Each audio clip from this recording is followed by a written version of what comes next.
Thank you. Hello, everybody, and thank you, Matthew and Strauss & Co. for the opportunity. I am Senior Curator at Wits Art Museum and will introduce WAM within the university context. Fiona Rankin-Smith, WAM's Special Projects Curator, will talk next about some of WAM's exhibitions, followed by Lois Sanguria, the museum's Tertiary Engagement Coordinator. Lois is discussing issues of access in the place of WAM Curator of African Art, Katwana Mokhodjwa, who is unfortunately not able to join us today. WAM's Curator of Strategy and Development, Leslie Cohen, will round off our presentation. So to start with, WAM is a public-facing urban university African art museum and part of the University of the Witwatersrand, located in busy Braamfontein in Johannesburg. The museum was launched in 2012 and is the outcome of 10 years of planning, fundraising and building. The original iteration, the Gertrude Posel Gallery, was created in 1977 and grew to become Wits Art Galleries before closing in 2002. At that stage, the display and collection storage facilities were just no longer sufficient. Wits Art Museum is made up of substantial climate-controlled storerooms. And here we see the hanging racks for framed artworks and the drawer and shelving units for small objects in one of our storerooms. We also have 5 public galleries of different sizes and configurations. The image here is the Gertrude Posel Core Gallery, named after the original donor, with the William Kentridge Tapestries exhibition, which was held at WAM in 2014. The exhibition was a collaboration with Stevens Tapestry Studio. The newest addition to the museum is the Jack Ginsberg Center for Book Arts, which is a dedicated entity within the WAM envelope, but necessitated expanding the museum's footprint within the University Corner building. And the image here is Jack himself demonstrating some of the books to an enraptured audience. Core funding for the museum's staffing and operating costs comes from the university. This is hugely augmented through fundraising and support from a wide variety of sources. This is necessary to support education and exhibition programming, as well as collections growth beyond the university's available budgets. Funds raised also enable extended staffing. 7 of our current 15 posts, for example, are externally funded. The image here is showing the, can you go back one, Kerry? Showing the Robert Sobukwe block and the piazza in front of it, and then the one on the right is a sort of aerial image looking south from Wits over the railway lines into the Johannesburg CBD.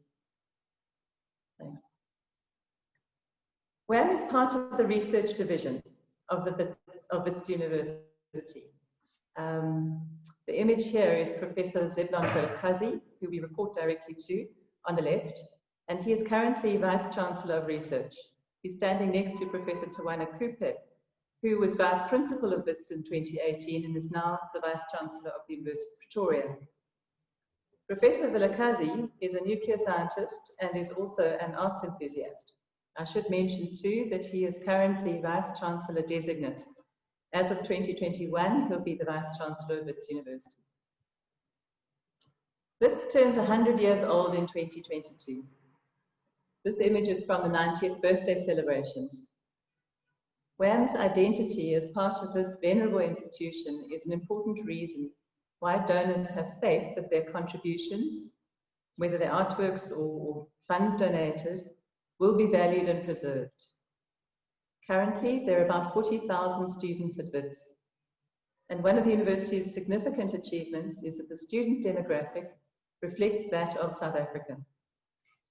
Wits is first in the Africa 2020 academic ranking of world universities. And it's a research-intensive university. Currently, 37% of the student body are postgraduate students, and the university aims to grow that to 50%. The university has multiple and diverse research collections. These form part of a wider South African heritage that provides us with links across cultures and continents, across time and beyond narrow disciplinary boundaries. Just two highlights here are the Mandela Papers, including this handwritten document from the Rivonia treason trial, in which Nelson Mandela said he was prepared to die for a democratic, non-racial South Africa. And the Taung skull, the first hominid to be discovered on the African continent, later named Australopithecus africanus. This is considered the most important anthropological fossil of the 20th century. One of the important metrics by which universities are judged is the extent to which they engage with non-academic communities in what is called academic citizenship. Wits Art Museum fits into this context of research, teaching, and academic citizenship. Like many university collections, WAM's holdings are made up of different components with different histories. And the earliest items were assembled in the late 1920s. The collections are still growing, so really the time span extends across a century. Artworks include historical, traditional, modern, and contemporary South African and African art, and most recently, artists' books. All acquisitions are shaped by academic context. Artworks are first presented for approval to a committee, and successive generations of academics across multiple disciplines have contributed their valuable perspectives. These include anthropology, archaeology, international relations, architecture, paleontology, law, African languages, and music, in addition, obviously, to art history and fine arts. I'm going to outline some of the milestones in the formation of the WAM collections, that together amount to about 15,000 works.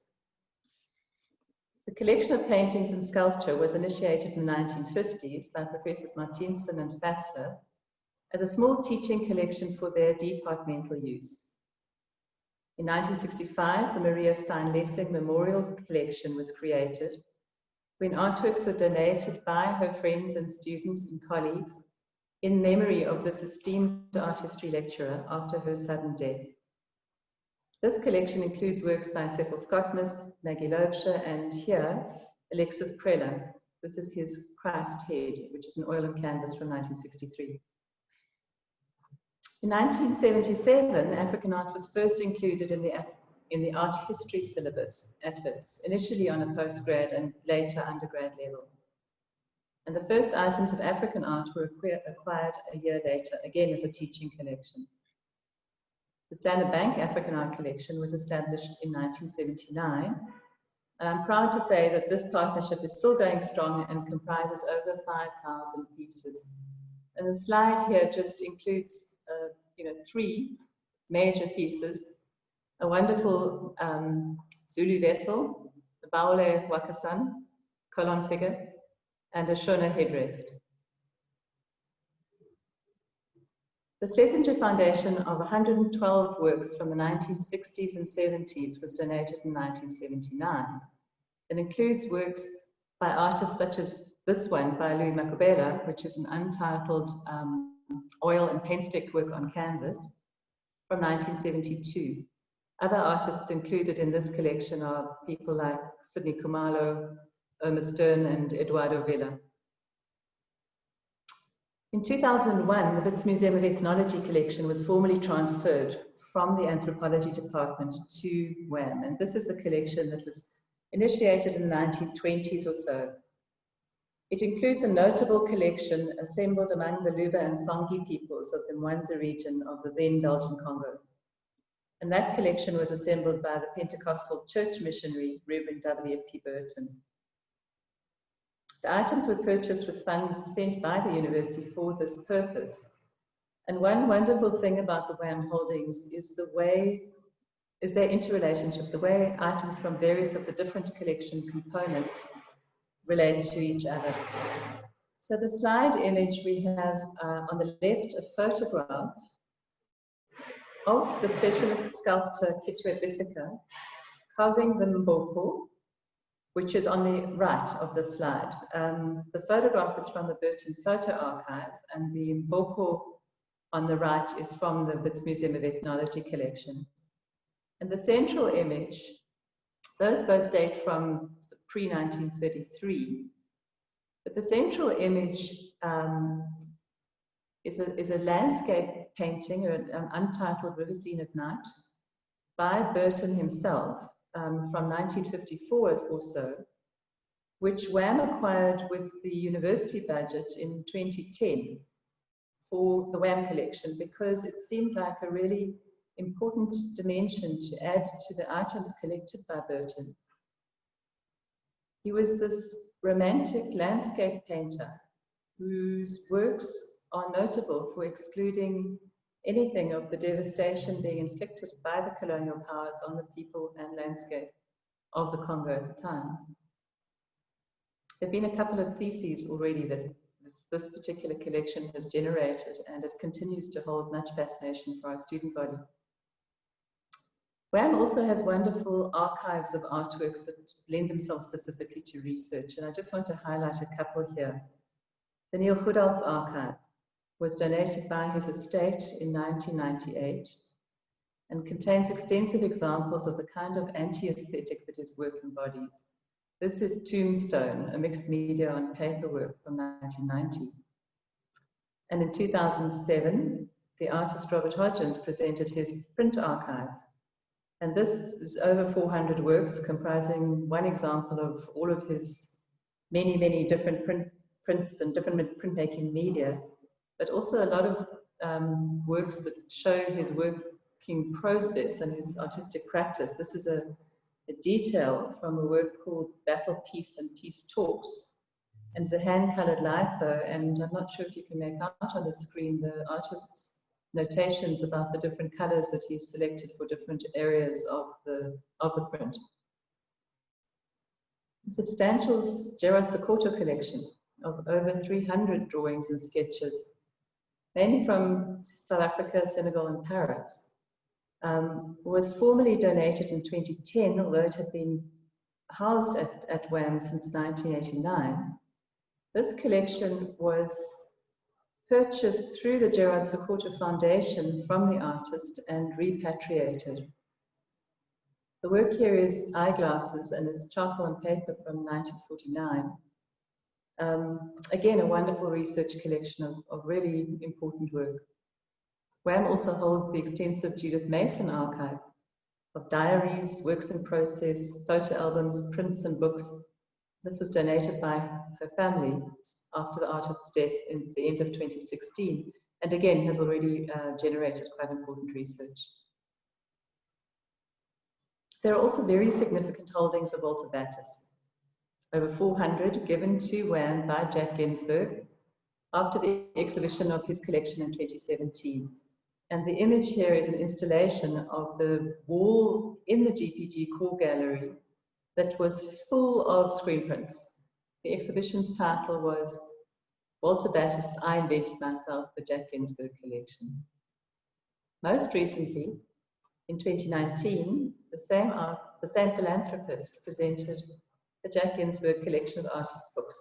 And this comprises 3,500 artists' books. And an artist's book is an artwork in the form of a book. Significantly, 400 of these are by South African artists. The collection, though, also includes a unique archive of books about artists' books and an extensive collection of books on South African art. The image on screen is samplings. This is the inaugural exhibition of the Jack Ginsberg Artists' Book Collection, and it was on display in the lower level gallery called Gallery 1 at Wham. Moving from artists' books to publications produced by Wham, here is a composite slide of 6. Some are related to Wham's collection specifically, like A Lasting Impression, the Robert Hodgins Print Archive, and voiceovers, which features texts by 54 writers who each selected a work from the Standard Bank African Art Collection. Other publications showcase research and teaching that arise from Wham's collections, like Activate, Captivate, or relate to specific exhibitions, like Umlindelo by Mkolwa, photographs by Sabelo Mlangeni, or are thematic, like Halakasha, an exhibition that coincided with the 2010 Soccer World Cup, and like Doing Here, Art and Here in Africa. from 2014. I'm going to hand over now to Fiona Rankin-Smith, who's going to share some insights into some of WAM's exhibitions. Thanks, Fiona. Thank you, Julia. My contribution today is going to be specifically around exhibitions, and I'm going to look at some of our different focuses with regard to how the university works with the collections and different entities within the university and beyond. This is part of the section that deals with research-focused exhibitions. And the slide you're looking at now is an exhibition which I was passionately curating in my head for about 10 years before it happened. It was called Gezinyawo Migrant Journeys, and we held it at WAM in 2014. It was the result of a collaboration with ex-Wits history professor Peter Delius. It coincided with the celebration of 20 years of democracy in South Africa.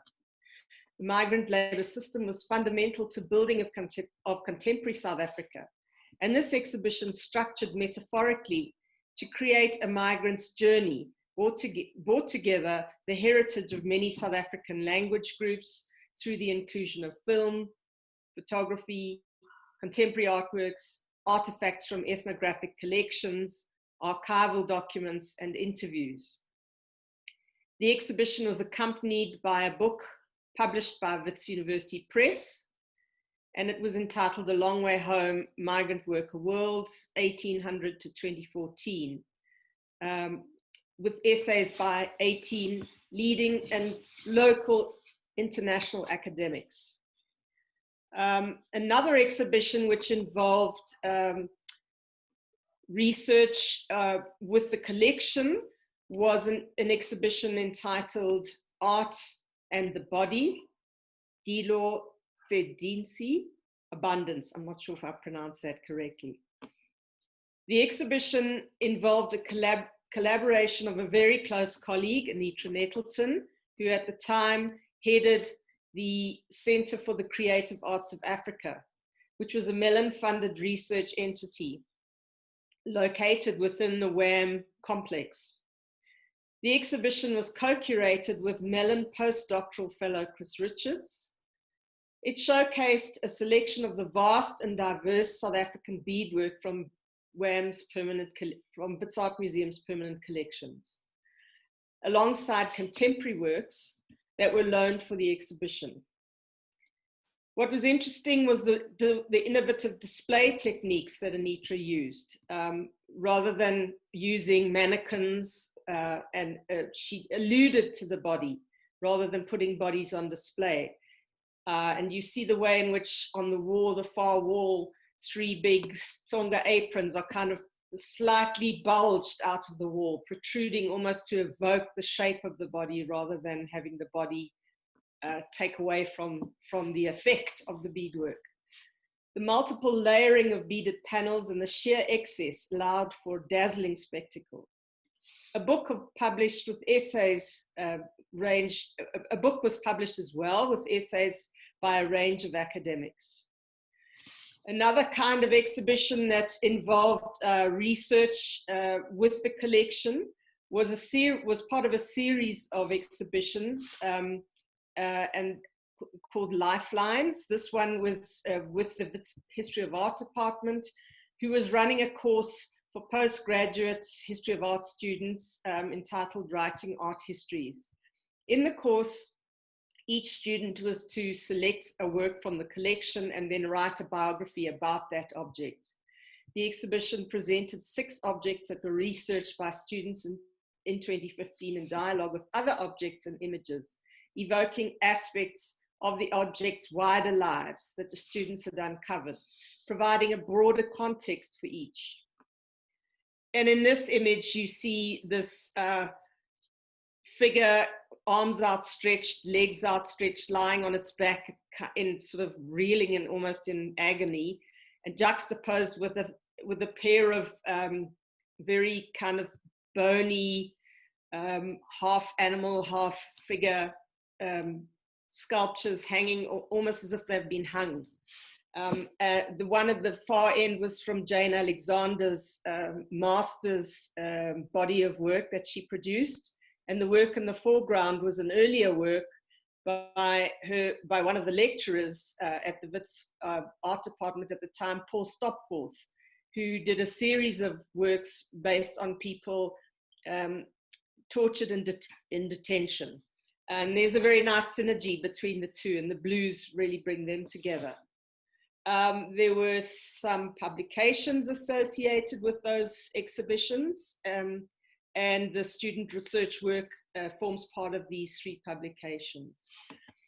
A further collaboration, an exhibition that shows how we've collaborated with other parts of the university, is this one here entitled Satellite Cities, which is a collaboration between Wits Art Museum and the Wits Cities Institute, another Mellon-funded institute. It is one of 6 of the 21st century research institutes at Wits. The purpose of this institute is research around cities and their complexities from a humanities perspective. The work on show was a series of photographs taken by the artist Svea Josephi, who is a teacher at UCT, at Michaelis School of Fine Arts. The exhibition involved a series of large color photographs that explored collections between places with the same names. And the images focused on South African communities' adoption of the names of other places that connected one way or another with either conflict or with war. So for example, the exhibition showed a work from Kuwait Towers in the West Asian country of the same name. And it was juxtaposed with an aerial view photographed near the Kuwait taxi rank in Khayelitsha in Cape Town. The exhibition had a small publication. Another exhibition, which Julia mentioned in one of the catalogs, which she showed, was an exhibition that came to us through a colleague at Cambridge University whose research was on Zionist Christian churches. And we focused on an artist called Sabelo Mnangeni, who himself is a congregant of a Zionist Christian community. Very embedded in that community as well as being an artist.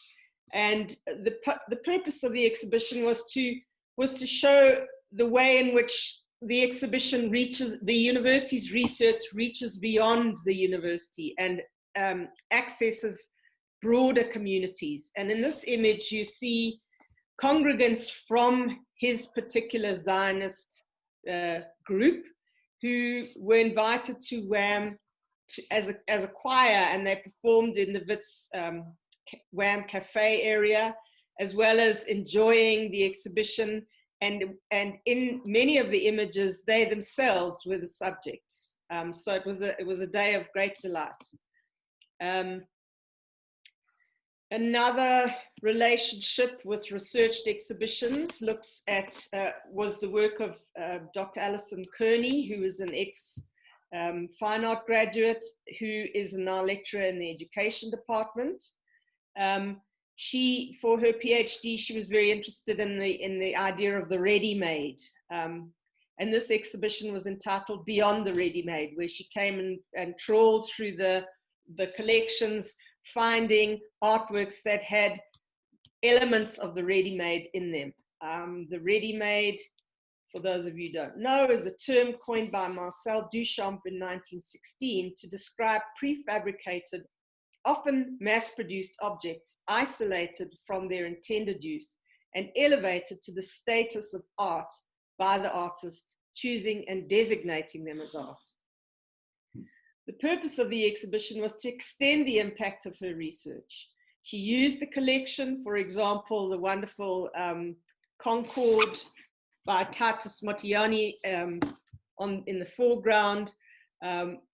Flying above are some airplanes made from plastic advertising boards.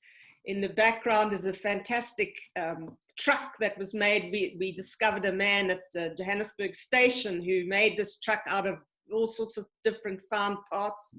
And it had a battery and a radio, and inside he had a fridge where he would sell ice creams and cool drinks at the station, and he would drive it around. And it's a marvelous sculpture. We also have exhibitions. We also engage with creative PhD submissions, people who are doing their PhDs in the creative field of fine arts. This was one of them by the artist and lecturer Jeremy Wafer, who immediately decided he wanted to have his exhibition in the Gallery 1 space. And if you look at the invitation on the bottom right, it was a solid sort of core shaft of concrete, which just sat very happily on our concrete floor. It was kind of like they were made for each other. Also, the stones in the foreground arranged into a beautiful rectangle. It fit, the exhibition just fitted so perfectly in that space. I'm going to move on now to another focus within our exhibition programming, and that is of the focus of teaching. Exhibitions that focus on teaching. So we're back down in the Gallery 1 again, has a totally different look and feel about it. This is the annual student new work exhibition, where students in their final year put together their exhibition of the group. They choose among themselves what part of the gallery they're going to use, how they're going to hang the work. They put together the catalogue, and it's an opportunity for both people outside of the university, family, friends, colleagues, outside art lovers to see what's been going on in the fine art department among the final year students, as well as to give them an opportunity to hang work in a beautiful, pristine, professional space. Another project that was undertaken with the History of Art department was a project, a postgraduate curatorial course entitled Curating Exhibitions, the Politics of Display. Partners included Wits History of Art, Wits Art Museum, and the collaboration was with the Arts Research Africa, the Waza Arts Center, the Verbeek Collection, the National Museum of Lubumbashi, and the Standard Bank African Art Collection, which culminated in a month-long residency at Wits, during which an artist from the DRC engaged with works from the Wits Art Museum collection. And what you see here is in a work which he created. The artist's name is Hilaire Balu, and he created this kind of Hulk Nkisi figure on the left with nails coming out of its limbs, and in juxtaposition to a piece that was collected by Burton, who Julia spoke about earlier, the missionary who lived and worked in the Congo in the 1930s. That's a Luba Songe fetish figure. I'm near the end of my portion now. Let's just go on to a lovely project that was undertaken with the University of Johannesburg students. These were first-year students that were studying industrial design, and they came to WAM to look at masks, and the focus of their project was to make a mask that would kind of give them another kind of identity as they would move through the city. So they looked at the masks in the collection, they looked at the textures, they looked at the shapes, the different materials, and then they had to go back to the university and make their own masks. And they had a month to do it, and then a month later they invited me to come and see their performance, and I was completely blown away. These were first-year students who just made these extraordinary things, and they were so animated. They were absolutely beautiful. The last iteration I want to speak about is an exhibition entitled Activate, Captivate.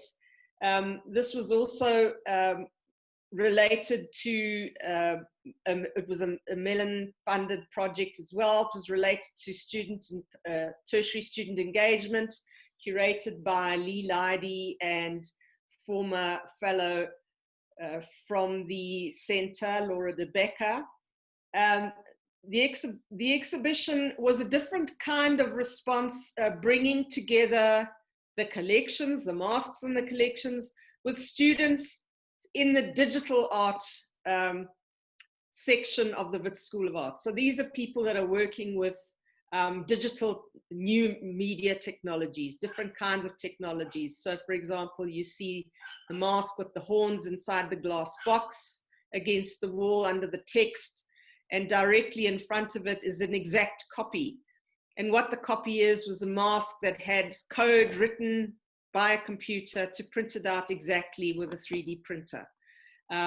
There's a screen in the foreground with a whole lot of masks that you see on the wall. And that was a whole interactive program where you tap onto the screen, and it activates all kinds of aspects of information related to those masks.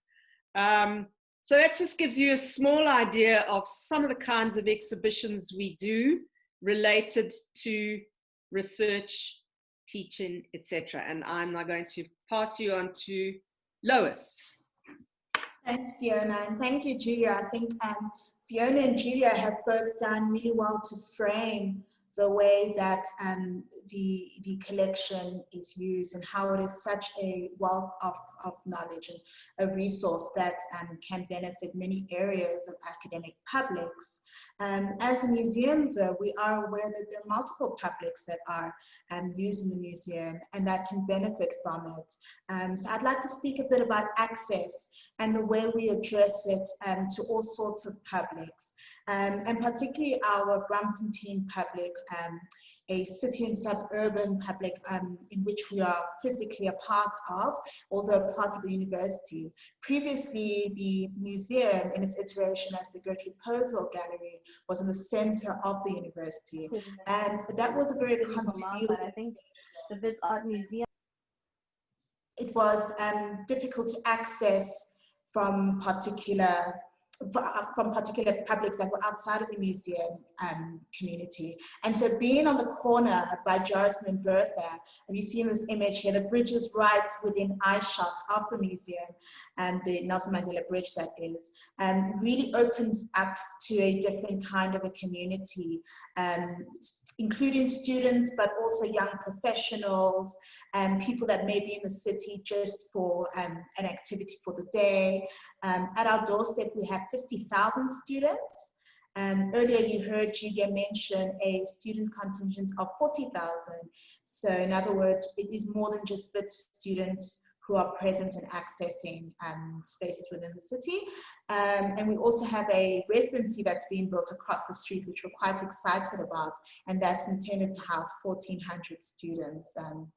Myself, I'm an alum, and I can only just remember before this building existed, it's actually a composite of 3 buildings, and it's an incredible architectural feat put together by Nina Cohen and Fiona Garson. And they are also Wits alums, and so of course brought with them that kind of understanding of student needs and the worth of the collection to student communities. And you can see what was being spoken about in terms of drawing from our heritage. And the pots in the bottom left, you can see the texture on this pot that is in the collection, and of course the basket at the top as well, and these weave-like textures that are repeated in the ribbon that wraps the building. And so continuously addressing the collection and bringing that kind of visual culture out to a broader community in the design. There are also other various techniques to encourage continuous engagement that were employed by the architects. You can see in the left hand, let's make the L's. On the right hand side, and you can see these massive glass windows, and so continuously 24/7 you can see into the museum space. We also have a cafe which really reinforces this idea of museum as part of a lifestyle, part of something that you do in your everyday, so people can easily transition from a lunch or a coffee into the museum, which is a free entrance museum, which was also quite important to ensure access. And you have your coffee, you enter the museum, but we were also cognizant of this historic intimidation, these layers of intimidation with museum spaces. And so in order to make sure that we're addressing that consistently, we have a designated visitor service coordinator who is working with our continuous visitors. And this is just an image of a tour group that's come through. These are first years, and very often first year students have not had a culture of going to museums consistently throughout their lives. And so this would be their first visit, which again is why it's so important to give them the opportunity to do so in a comfortable space. So in addition to the visitor services coordinator, we have ourselves as staff taking turns in the museum. You would not necessarily have the same experience if you came on a different day, because maybe you're engaging with a curator, an educator, and the various roles at the museum. And I mean, in these tours, we are able to see the way that the heritage that is housed here begins to exist in a contemporary context, how it becomes relevant, how it might be reinterpreted amongst new communities. So it's also really interesting for us. It helps us enrich how we speak on the collection, how we write about the collection. A lot of publications have been mentioned. But also we write, there's wall text present in all of our shows, and very much informed by the familiarity we have with the audience access in our spaces, and the way in which language is used by them. So we try to adapt the language so that it is accessed by as many communities as possible. In some instances, we have been able to use some of the 11 official languages to employ those in the texts. But really at all times, trying to make it so that our publics are engaging, and being aware of the fact that our publics can include school children from the surrounding inner city schools to people on their lunch breaks. We get the response consistently. This is very, I think, really shows the relaxed nature that we quite try to embody and develop in our spaces. So this is a response wall that are at most of our major exhibitions have these spaces.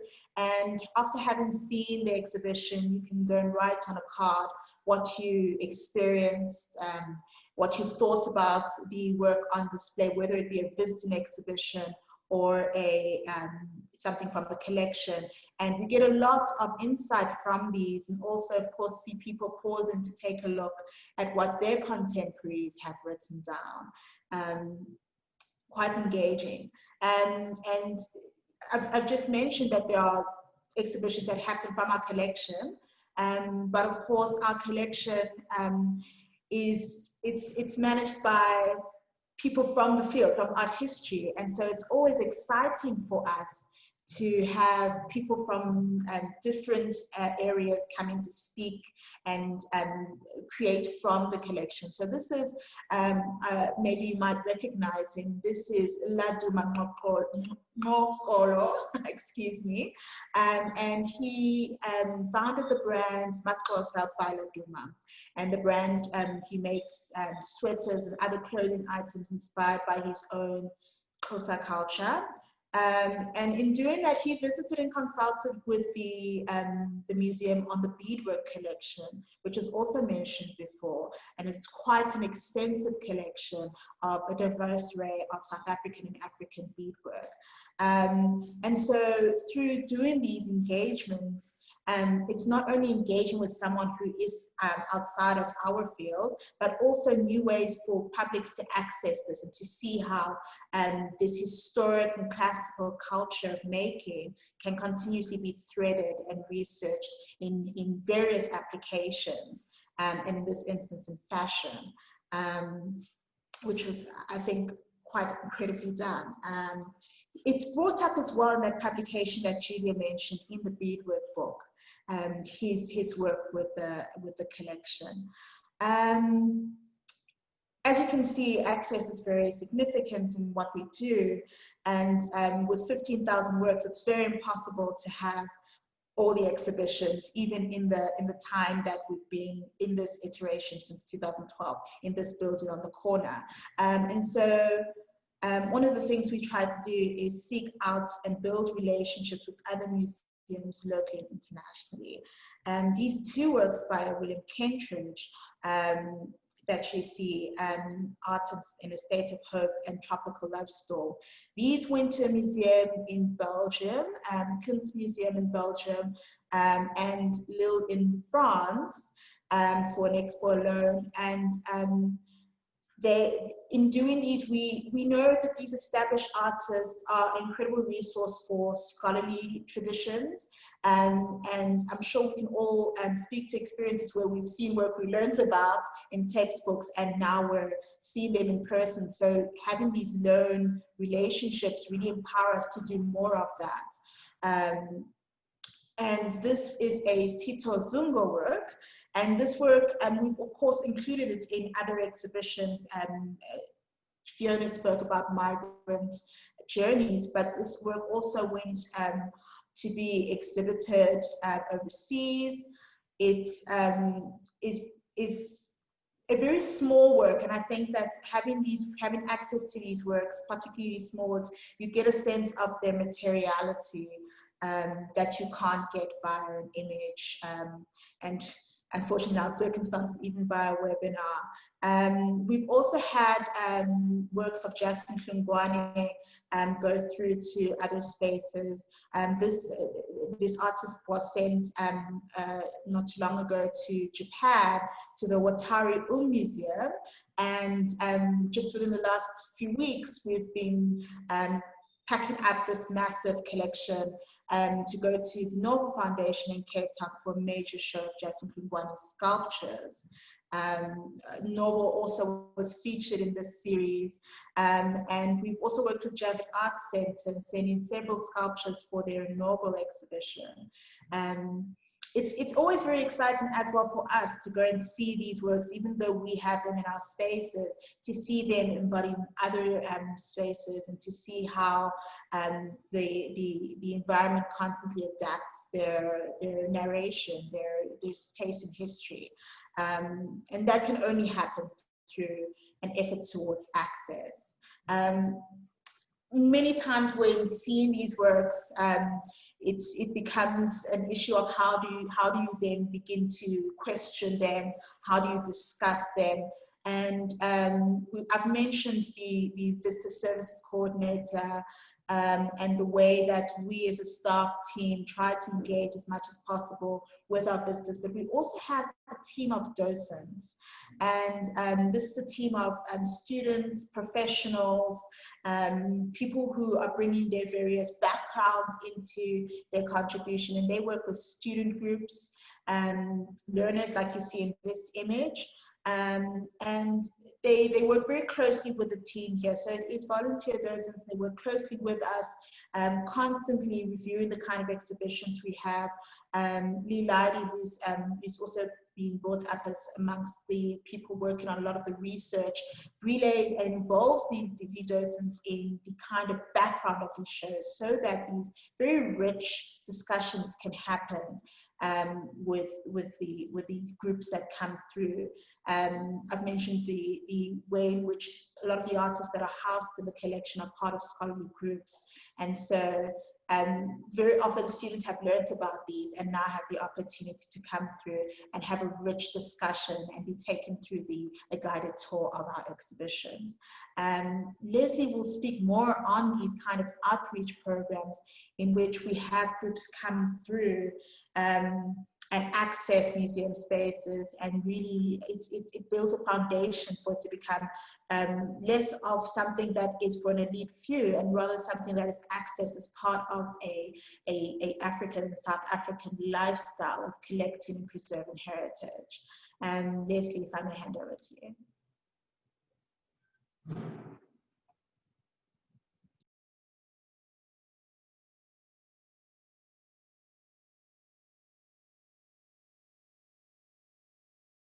Leslie, I think you have to unmute yourself. Sorry. Hi, Leslie. Let me just find you quickly. Okay, that's better. There you are. Hi. Yeah. Sorry. Okay, thanks, Matthew. Thanks. So, good afternoon, everyone. To continue from what Lois was saying, we run an extensive schools education program where schools from the Greater Johannesburg area and much further afield come to the museum for tours of current exhibitions. As part of our outreach program, we pay for buses for learners from under-resourced schools to come to the museum. This, as is the rest of our education program, is made possible through donor funding from Beaufort Securities.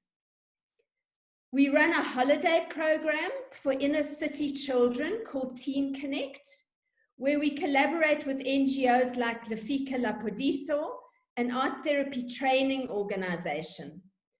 The program is always related to a current exhibition and includes deep looking, reflecting and speaking, art making, and sometimes even drama. We deeply believe in the unique experience of interacting with the real object, but at the moment, COVID makes that impossible. So we've taken the program to the learners in the inner city, and that's the slide you see on the screen at the moment.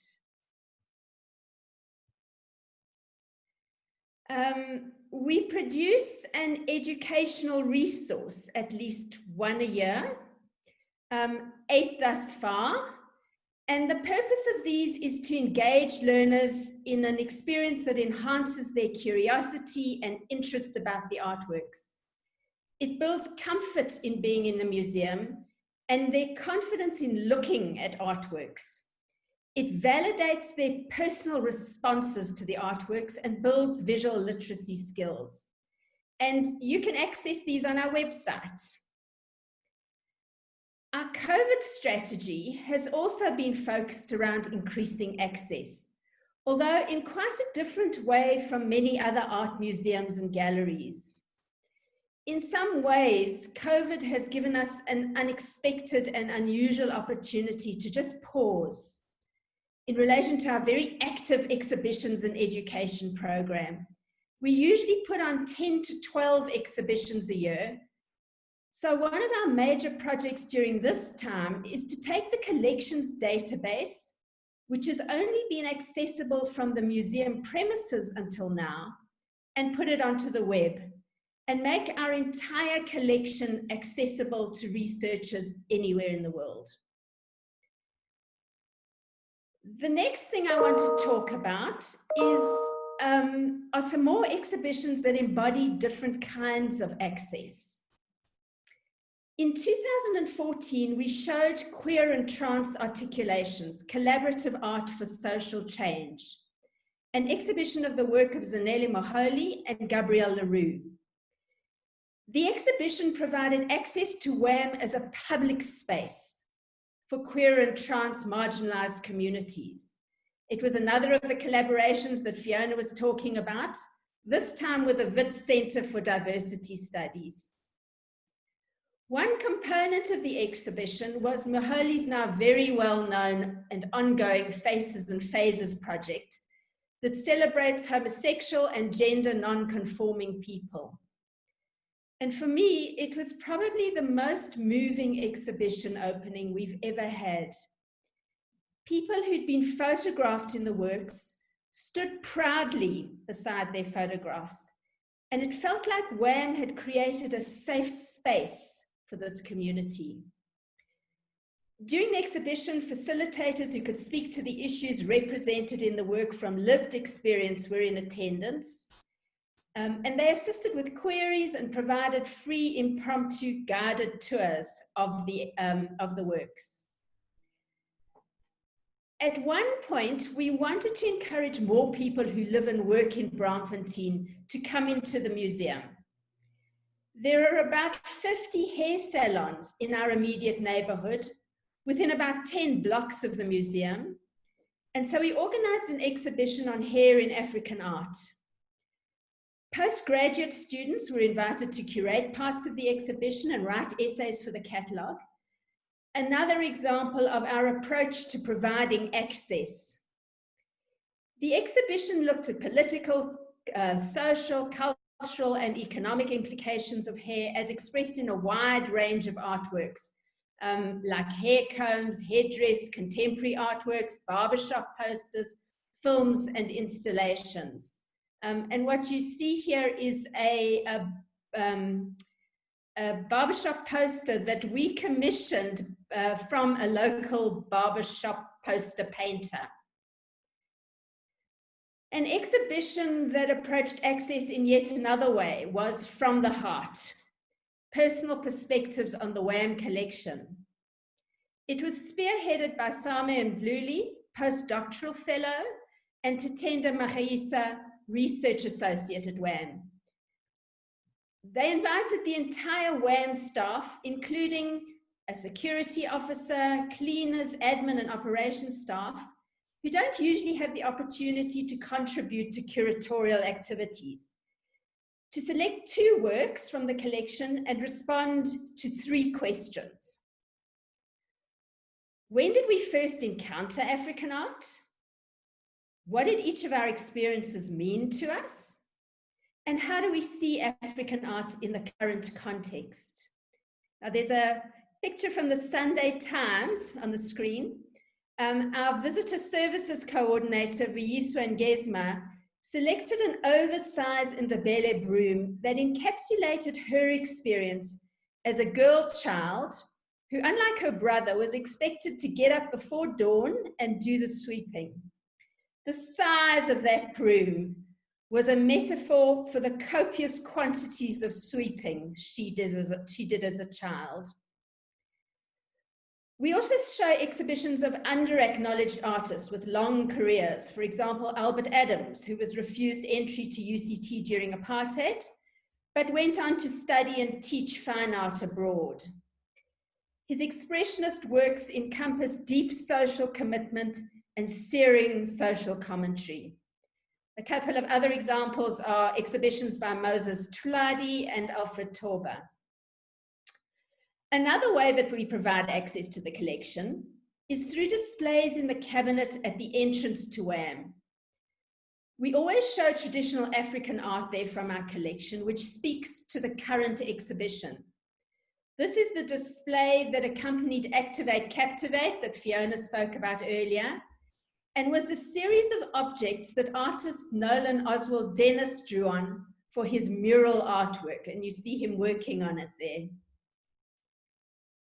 We also show artists who are in the school history of art syllabus.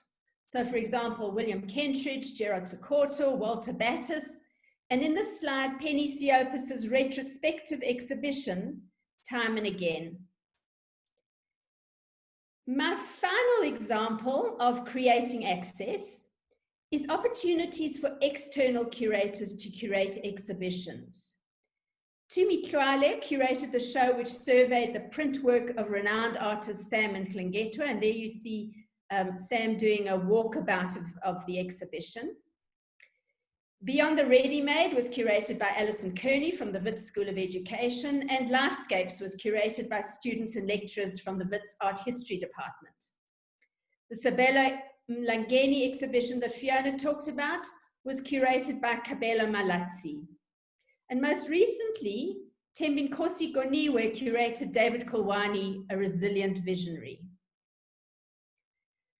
So I hope our presentation has given you insights into WAM as an urban, public-facing African art museum. Our university context profoundly shapes the nature of the museum, but at the same time, access is absolutely core to WAM's identity and activities. Please join our mailing list via our website and follow us on Facebook. With regard to when we're likely to reopen, this will probably only be early next year, when Paul Emanuel's profound exhibition, Men and Monuments, will once again be on display. But in the meantime, there's a webinar on WAM's YouTube channel that was an interview with Paul that we did. You can also look forward to a major exhibition of the Standard Bank African Art Collection that chronicles the history of the collection and the diverse ways in which it has impacted on research, teaching, and individual people's lives. This partnership has been in place, as Julia said, for more than 40 years, and that's something to celebrate, as is WAM, an institution that collects and preserves, provides access to, and educates about African art for current and future generations. I just want to say thank you again to Strauss & Company for this opportunity to participate in Museum Moments and the platform they've created. We loved putting this presentation together and also seeing our colleagues' presentations on their institutions. While we've all been in our little COVID bubbles, it's been a wonderful reminder of the wonderful work that South African art museums do to preserve and share our artistic heritage. Thank you.